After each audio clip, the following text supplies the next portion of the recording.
Muy buenas a todas y a todos los que nos escucháis a través de la pantalla. Voy a hacer la exposición del trabajo sobre acercamiento a la realidad de la trata y esclavitud sexual a través del cuento de Bora, el aprendizaje significativo en la infancia. En primer lugar, me gustaría presentaros qué cuento voy a exponer aquí, que es el cuento llamado La historia de Bora. Más adelante os profundizaré un poco más sobre esta historia de manera concreta, pero si no, me parece muy importante que podamos hacer una pequeña alusión a lo que este cuento refleja y lo que este cuento alberga a su interior. Este cuento es una crítica o un señalamiento a la trata de personas con fines de explotación sexual. La trata de personas es la esclavitud de nuestro tiempo y lamentablemente es una realidad que tanto en Europa como en nuestro país, España, y diría que a lo largo de todo el mundo, supone una profunda violación de los derechos humanos, de la dignidad y de la libertad de las personas, y que además constituye una de las formas de delincuencia más graves, que en la mayoría de las ocasiones implica a organizaciones delictivas que están detrás, a las que se proporcionan importantes beneficios económicos basados principalmente en la explotación de personas, de seres humanos con distintos fines. Concretamente, el Protocolo de Palermo elaboró un convenio o una convención de las Naciones Unidas contra la delincuencia organizada y en diciembre del año 2000 definió este hecho como un reclutamiento, transporte, embarque o recepción de personas por medio de amenaza, el uso de la fuerza, la coacción, el fraude, el engaño, el abuso de poder o de situaciones de vulnerabilidad, o mediante el pago o beneficio económico de la obtención del consentimiento de una persona para que ceda al control sobre ésta, con el propósito fundamental de su explotación, de explotación de esa persona. La explotación incluye como mínimo la derivación, la explotación incluye como mínimo la derivada de la prostitución y de otras formas de explotación sexual, como pueden ser los trabajos, los servicios forzosos, la esclavitud o prácticas similares, la servidumbre y la extracción de órganos. Todo esto recogido y definido por las Naciones Unidas y de alguna manera se le da nombre a una cosa que existía por años. Parecía que la explotación de los seres humanos era algo inexistente, que era algo que se había abolido. Sin embargo, la explotación de los seres humanos sigue presente. Concretamente, nosotros vamos a hablar de la trata de seres humanos con un fin muy concreto, pero me gustaría que a través de esta definición pudiéramos, rescatar tres ideas fundamentales. Para que exista trata de seres humanos, tiene que haber una acción. ¿Qué hace referencia a la acción? Pues a la forma en la que se capta, se transporta y se recepciona a las víctimas. Hablaremos de esto un poquito más adelante porque tú que me oyes, que probablemente eres un niño, eres un adolescente, estás mucho más cercano a este tipo de situaciones porque las mafias que hay detrás de todo este movimiento conocen muy bien la forma, cómo captar a la juventud y cómo utilizar esos medios de engaño, de manipulación y aprovecharse de ciertas situaciones de vulnerabilidad para captar y engañar. También los medios empleados aluden a la forma por la cual se ha procedido a esa captación. Y normalmente, como se ha referido en la definición, pueden ser por la fuerza, que es la que menos solemos ver en nuestro contexto ahora mismo, pero puede suceder que tú vayas por la calle o que te rapten y a través de la fuerza te quiten de cerca de tus familiares. También a través de amenazas, que se utiliza mucho a través de las redes sociales, engañándote, diciendo que vas a conseguir tal cosa y no es así, el abuso de poder, aprovecharse de tener una posición superior, pagando, vendiendo, remunerando, aprovechándose también de estado de vulnerabilidad, engañando y utilizando algo que nos hace vulnerables, como puede ser, por ejemplo, la situación económica nuestra, de nuestra familia, para decirnos que si hacemos algo, nos van a dar dinero y nuestra situación, que ahora mismo nos genera sufrimiento, se va a acabar. La finalidad hace referencia a cuál es el propósito final de esta explotación. Y concretamente nosotros vamos a hablar de la explotación sexual. La explotación sexual contempla cuatro ideas fundamentales que la hacen especialmente compleja y especialmente importante de reseñar y de hablar en este tiempo. El primero de ellos es el componente de género. La mayoría de las víctimas de explotación sexual son mujeres y son niñas y se aprovechan precisamente de la feminización, de la pobreza, de la analfabetización, la vulnerabilidad social y el propio machismo instaurado que está en todos los contextos para hacer a las mujeres más vulnerables a que sean, como hemos dicho antes, amenazadas, engañadas, compradas. Además, también el siguiente componente hace referencia a que la explotación sexual viola los derechos humanos, viola los derechos fundamentales, en primer lugar, de igualdad, de libertad y de dignidad de las personas. La sexualidad, el sexo, es algo que es inviolable. Las personas tienen el derecho de ejercer su sexualidad y ejercer y hacer el sexo con las personas que quieran de manera digna y con la libertad, y no siendo subjugados, siendo obligados.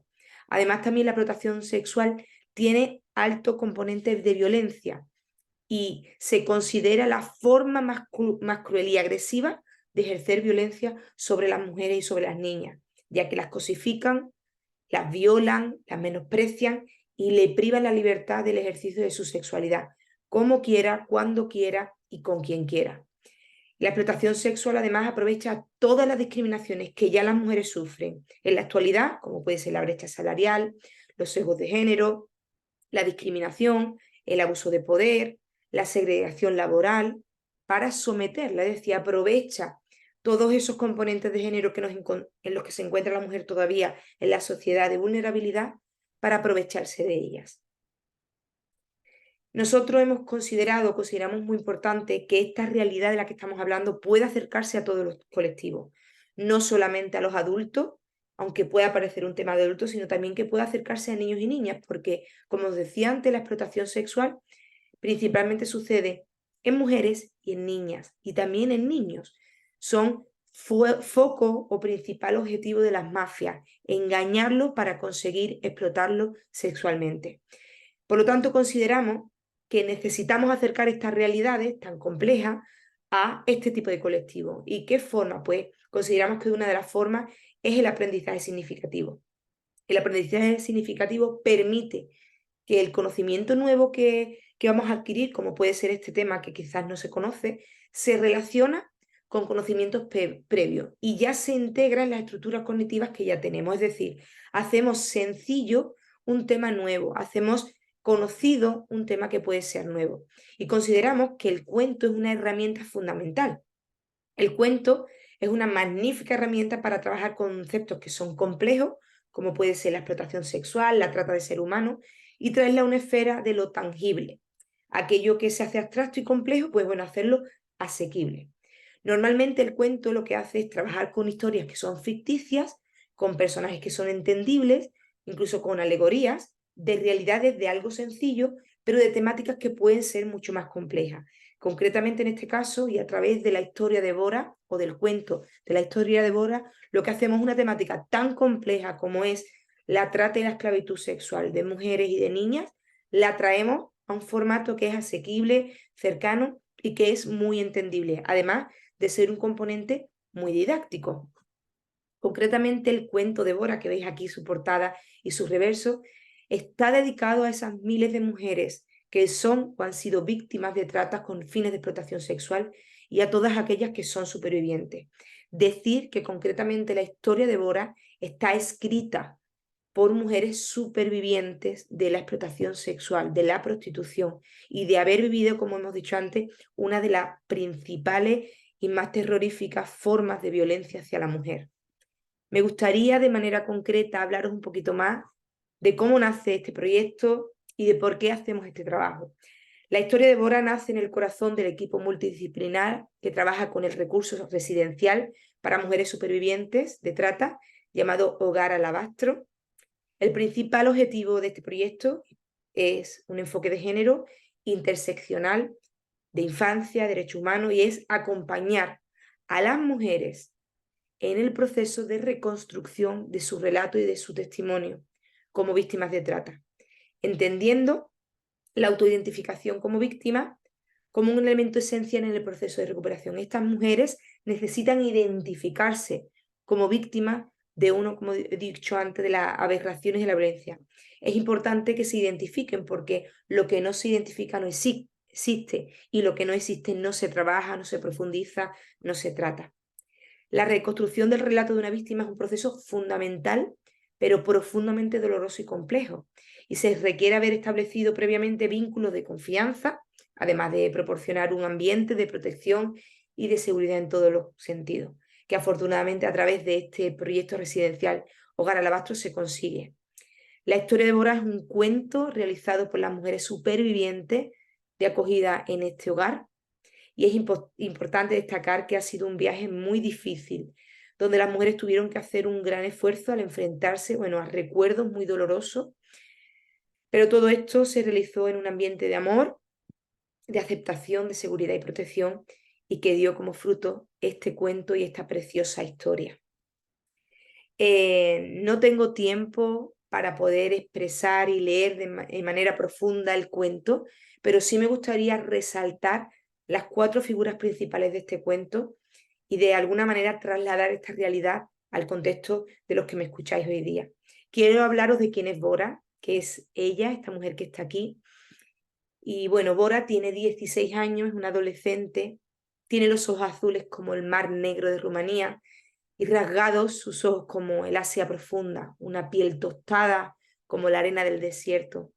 Sus labios son como el corazón de África y un pelo largo y frondoso como la selva amazónica. La construcción de la imagen de Bora está hecha a través de multitud de mujeres que aquí se han referido. Mujeres de Rumanía, mujeres de Asia, mujeres de África, mujeres de todas las partes del mundo que de alguna manera han querido impregnar algo de su cultura, de su esencia, de su realidad en la figura de Bora. En segundo lugar, me gustaría hablaros de Blas. En el cuento, Blas es un troll, es siniestro, es bajito, con unos ojos pequeños, con una gran nariz coronada con una verruga, unas orejas puntiagudas y una gran panza. Bastante feo. Y Blas hace referencia a esas personas que están encargadas de la captación, de engañar a todas esas mujeres y niñas y niños, a engañarlos. ¿Cómo lo hacen? Bueno, pues a través, como decíamos, principalmente del engaño. Las redes sociales son un lugar ahora mismo, un nicho de captación, donde personas se hacen pasar por otros, prometen, enamoran, engañan para captar a estas personas, y una vez que tienen en posesión incluso imágenes, fotografías, vídeos conseguidos a través de amenazas, las captan y abusan de ese poder que tienen, sobre todo del tener información en su poder, para conseguir que esas personas se hagan vulnerables, la capten y las engañen. Aprovechan además todos los estados de vulnerabilidad. Son personas que no tienen ningún tipo de escrúpulo, aprovechan conocer el estado de vulnerabilidad o la situación en ciertos países, en ciertas circunstancias o contextos, para captarlas. Después también queremos hablar de la figura de Dragona. Y Dragona hace alusión al proxeneta y al consumidor. De alguna manera refleja esa figura de la persona que, una vez que ya te han captado, te invalida, te hace suya, te compra y te somete a este tipo de aberraciones. Y amenaza con su figura, con su forma, y infunde miedo, terror, y consigue que estas mujeres se mantengan en un estado de vulnerabilidad y en un estado de sujeción absoluta. Y después también hace figura precisamente al consumidor, porque algo que tenemos que entender es que la trata, la explotación sexual de mujeres y niñas con fines sexuales no existiría si no hay demanda, si no hay consumidores que lo que hacen es promulgar y potenciar todo este tipo de violencia. Pero me quiero quedar con esta última figura, la de las mariposas, y hace referencia a todas esas personas que se dedican a ser rescatistas, rescatar a mujeres, a niñas, a hombres, a todas las personas de este tipo de hechos y este tipo de sucesos como es la explotación sexual. Las mariposas hacen referencia a la esperanza que hay si te has encontrado, o conoces o sabes la esperanza que hay en que hay personas que a través del amor, del cariño, de la eliminación de los prejuicios, están cercanas, se acercan a los contextos de prostitución, donde estas mujeres están ejerciendo la prostitución a causa de esta explotación, a través de las redes sociales, a través de la formación de institutos, en centros sociales, trabajan para dar a conocer esta realidad, para hablar sobre esto y sobre todo para identificar a mujeres, a niñas que puedan estar siendo explotadas sexualmente y darle una oportunidad y rescatarlas. Quiero resaltar la figura de la Asociación Aperfosa, Asociación Peniel de Rehabilitación y Formación Social, que tiene un área específica de mujeres, que como he dicho antes tiene un hogar llamado Alabastro, que rescata a estas mujeres, las forma, las capacita, le da terapia, las ayuda y las empodera para que vuelvan a recuperar su vida y sean mujeres que pasen de ser víctimas a ser supervivientes y bueno, volver a vivir en libertad. De manera específica también quiero resaltar que tenemos un proyecto que se llama Realidades Ocultas, Desconocidas, Invisibles, que os invito a que sigáis a través de nuestras redes sociales que os dejo a continuación. Y a través de este proyecto estamos dando visibilidad a todas esas formas de violencia que existen hoy día, como puede ser la ESIA, como puede ser la pornografía, la prostitución y bueno, otras muchas, la ablación genital femenina, los matrimonios forzosos. Hablamos de todo tipo de violencias que hoy día se ejercen sobre mujeres, sobre niñas principalmente y también en caso en algunos niños. Y estamos haciendo una lucha incesante para que bueno, esta realidad deje de existir. Por lo tanto, me gustaría despedirme también dejando mis redes sociales e información concretamente sobre mí, que soy la ponente. Yo soy Miriam Araujo Hernández, soy enfermera, soy doctora en Ciencias de la Salud, soy investigadora en la Universidad de Sevilla y también trabajo para la asociación o colaboro con la asociación Aperfosa en este trabajo de concienciación y de identificación de todo tipo de violencias hacia mujeres y hacia niñas y de manera muy específica a la trata y a la esclavitud sexual. Muchísimas gracias por su atención, deseo y espero que les haya gustado y sobre todo que pueda ser de utilidad este recurso. Si tenéis interés en conocer más sobre este recurso, cómo poder trabajarlo en tu centro formativo o tienes interés de dárselo a conocer a algún profesor o algún docente, escríbeme a través de las redes sociales y me estaré encantada de ponerme en contacto con ustedes o con vosotros y poder facilitaros la guía didáctica y cómo se trabaja a través del cuento de Bora. Nada más, muchísimas gracias por su atención y ha sido para mí un enorme placer poder participar en este congreso un año más.